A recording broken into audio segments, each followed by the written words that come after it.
umabot kasi tama, yung mga privileged na tao lang yung may means for cleaner air.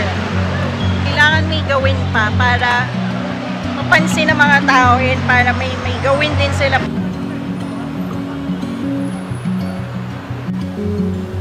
I am grateful, and it's a great idea to have mga artista, celebrities na makasama sa mga ganitong proyekto.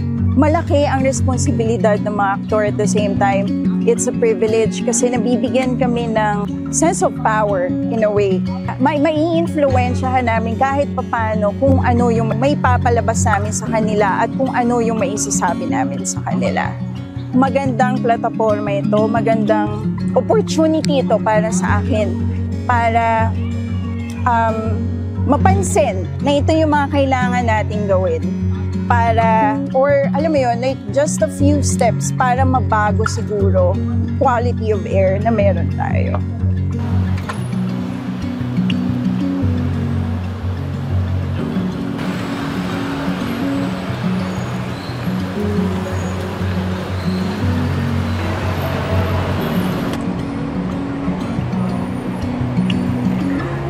Update the Philippine air quality standards now.